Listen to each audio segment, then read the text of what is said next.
इस फिल्म की स्टार्टिंग में हम दो भाइयों को देखते हैं जिसमें बड़े भाई का नाम बिल होता है और वो अपने छोटे भाई को एक कागज़ की बोट बनाकर देता है। क्योंकि बाहर बारिश हो रही थी इसलिए बिल का छोटा भाई बोट लेकर बाहर खेलने चला जाता है और तभी उसकी बोट पानी में बहते बहते एक सीवर में चली जाती है।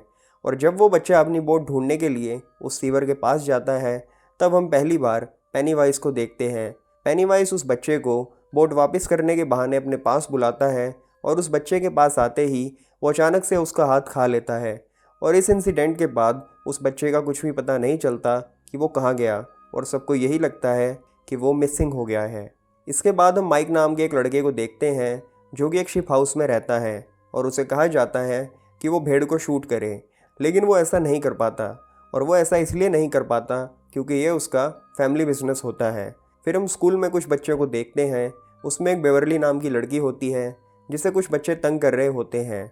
सभी बच्चे वैकेशन स्टार्ट होने की वजह से काफ़ी एक्साइटेड होते हैं। फिर हम एक लेडी को देखते हैं जो अपनी मिसिंग बच्ची को ढूंढने के लिए वहाँ आई थी।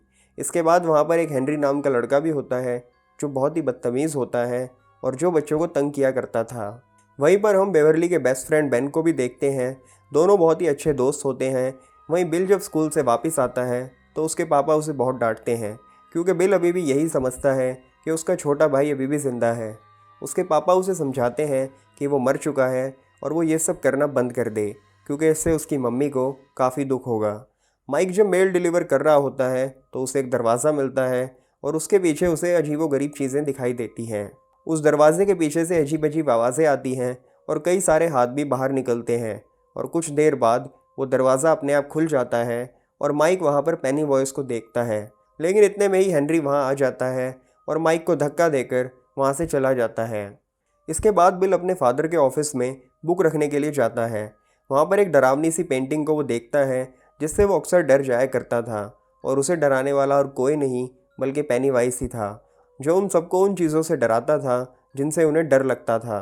फिर बिल अपने फ्रेंड्स को लेकर सीवर की तरफ जा रहा होता है और बेन अपनी लाइब्रेरी में बैठकर पोइट्री लिख रहा होता है और साथ ही वो डेरी टाउन की हिस्ट्री भी पढ़ रहा होता है और उस हिस्ट्री में उसे डेरी टाउन में होने वाले सभी इंसिडेंट्स की इन्फॉर्मेशन मिल जाती है और वो सारे के सारे इंसिडेंट्स लोगों के मरने के बारे में थे।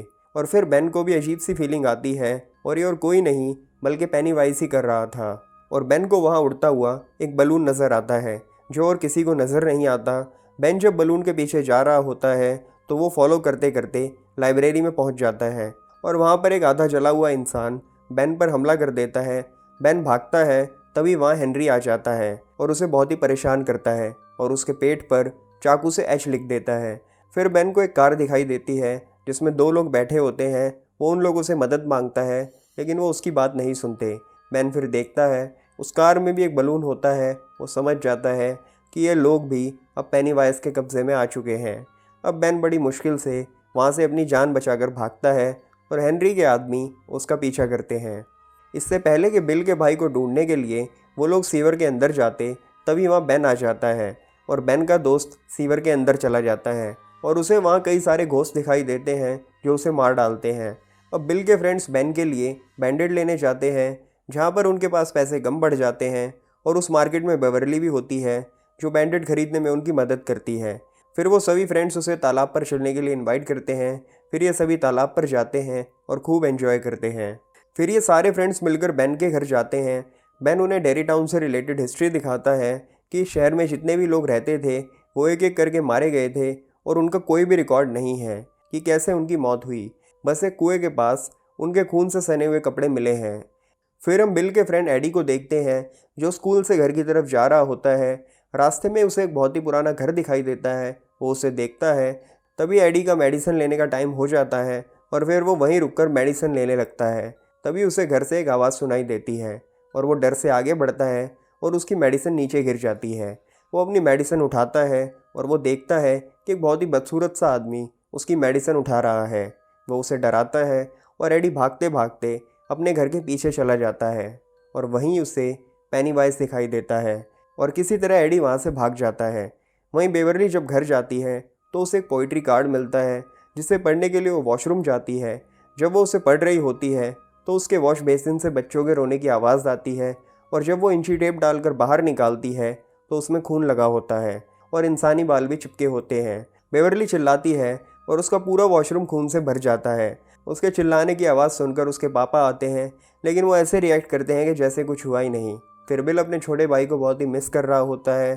तभी उसे किसी के होने का एहसास होता है, और जब वो उन निशानों का पीछा करता है तो उसे अपना छोटा भाई दिखाई देता है। वो उसे बेसमेंट में ले जाता है और देखते ही देखते एक शैतान में तब्दील हो जाता है। तभी वहाँ पेनीवाइज आ जाता है और बिल किसी तरह अपनी जान बचाकर भागता है। अब बेवरली सभी दोस्तों को अपने घर बुलाकर अपना वॉशरूम दिखाती है जिसमें खून लगा होता है, लेकिन वो खून बेवरली के पापा को नहीं दिखाई दिया था। तब ये सब सोचते हैं कि इन सब के साथ ऐसा क्यों हो रहा है, कुछ ना कुछ गड़बड़ तो ज़रूर है। तभी कुछ दूर उन लोगों को हेनरी की कार और माइक की साइकिल नज़र आती है। वो उसे बचाने के लिए भागते हैं। वहीं दूर हेनरी और उसके दोस्त माइक को पीटते हैं और कच्चा मांस खाने के लिए बोलते हैं। वहीं माइक को पेनीवॉइस दिखाई देता है जो एक बच्चे का हाथ खा रहा होता है। तभी उसके दोस्त वहां आते हैं। हेनरी के दोस्तों पर पत्थरों से हमला करके माइक को बचा लेते हैं, और अब ये सभी दोस्त गायब हुए बच्चों के पोस्टर देख रहे होते हैं। तभी बेन उन्हें बताता है कि मैंने पढ़ा है हर 27 साल में ऐसा होता है, लोग गायब होते हैं जिसमें ज़्यादातर बच्चे होते हैं, और अचानक से ये बंद हो जाता है और फिर अपने आप शुरू भी हो जाता है। तभी बिल को अपने छोटे भाई की फ़ोटो दिखाई देती है। बेन बोलता है ज़रूर कोई है जो हर 27 सालों में आता है और बच्चों को ले जाता है।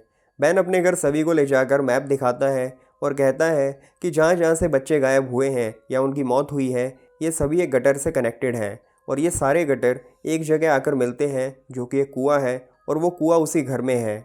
बच्चे समझ जाते हैं कि पेनीवाइज उसी घर में रहता है, और ये सब बातें सुनकर एडी बहुत डर जाता है और फिर सब कुछ बंद करने के लिए कहता है।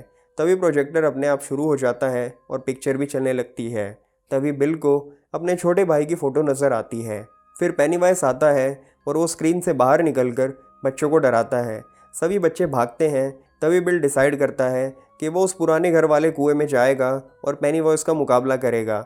वे सब बच्चे बिल की बात मानकर बिल के पीछे पीछे घर में जाते हैं, और जब वो लोग उस घर में जाते हैं तो पेनीवाइज उन्हें विजन्स दिखाकर एक दूसरे से अलग कर देता है। तभी एडी नीचे गिर जाता है और उनका एक दोस्त रूम में बंद हो जाता है जहाँ बहुत सारे जोकर होते हैं।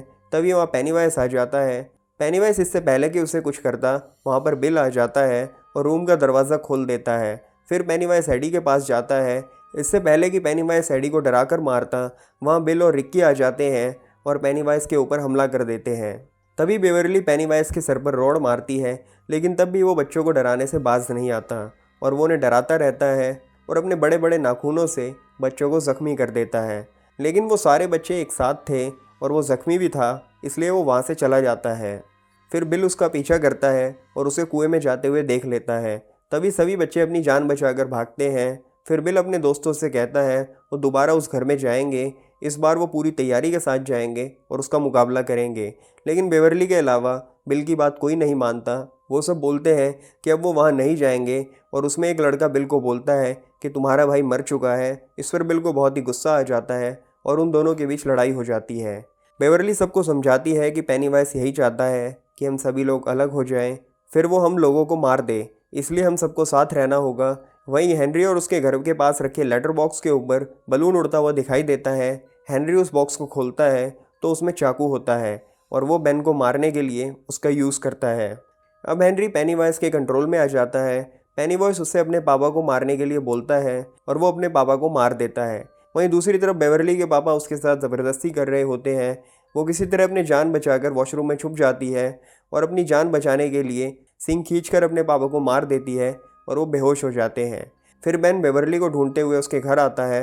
वो देखता है कि उसके पापा मर चुके हैं, और पेनीवाइज बेवरली को बोलता है you die if you try, और पेनीवाइज बेवरली को लेकर वहाँ से चला जाता है।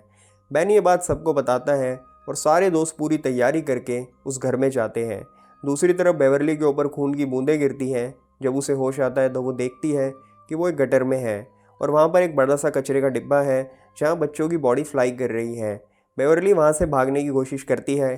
तभी पेनीवाइज उसे बहुत डराता है, लेकिन वो उससे नहीं डरती और डटकर उसका सामना करती है। तभी पेनीवाइज उसे अपना असली रूप दिखाता है तो बेवरली बेहोश हो जाती है, और अब सारे बच्चे कुएं से नीचे उतर जाते हैं। लेकिन लास्ट में जब माइक की बारी आती है तब हेनरी उस पर अटैक कर देता है और उसे मारने की कोशिश करता है, लेकिन माइक हेनरी को धक्का देकर कुएं से नीचे गिरा देता है। अब बाकी बच्चे कुएं में नीचे उतर रहे होते हैं। तभी उनका एक फ्रेंड अलग हो जाता है, जिस पर पेनीवाइज अटैक कर देता है। वो उसे मार ही रहा होता है, तब सभी बच्चे वहाँ आ जाते हैं और पेनीवाइज उसे छोड़कर भाग जाता है। और वहीं बिल को उसका छोटा भाई दिखता है। वो उसे फॉलो करते हुए उसके पीछे जाता है। तभी उसे बेवरली दिखाई देती है। वो हवा में लटकी हुई थी। बिल अपने भाई के पास चला जाता है। तभी सारे दोस्त मिलकर बेवरली को नीचे उतारने की कोशिश करते हैं। वो नीचे आ जाती है, लेकिन वो बेहोश रहती है। अब सब उसे होश में लाने की कोशिश करते हैं। वहीं पेनीवाइज बिल के भाई के रूप में आकर उसे अपने साथ ले जाना चाहता है। बिल उसे कहता है, मैं तुम्हें जानता हूँ कि तुम मेरे भाई नहीं हो। फिर उसे बिल गोली मार देता है। पेनीवाइज अपने असली रूप में आकर अब सब पर अटैक कर देता है और बिल को पकड़ लेता है। पेनीवाइज बताता है कि तुम लोग मुझसे जितना डरोगे, मेरी पावर उतनी बढ़ जाएगी। वो बोलता है, मुझे बिल दे दो, मैं तुम लोगों को छोड़ दूंगा और फिर मैं इसे खाकर 27 साल के लिए सोने चला जाऊंगा। अब सभी बच्चे एक होकर बिना डरे उसका सामना करते हैं और अब पेनीवाइज भूखा ही 27 सालों के लिए सोने चला जाता है। और अब ये सभी दोस्त आपस में वादा करते हैं कि जब भी वो वापस आएगा हम लोग उसका मुकाबला करेंगे। और इसी के साथ ही ये फिल्म ख़त्म हो जाती है। ये फिल्म साल 2017 में रिलीज़ हुई थी और इस फिल्म का बजट था 35 मिलियन और इसने बॉक्स ऑफिस पर 701 मिलियन की कमाई की थी। और IMDb पर इस फिल्म को 7.3 की रेटिंग दी गई है।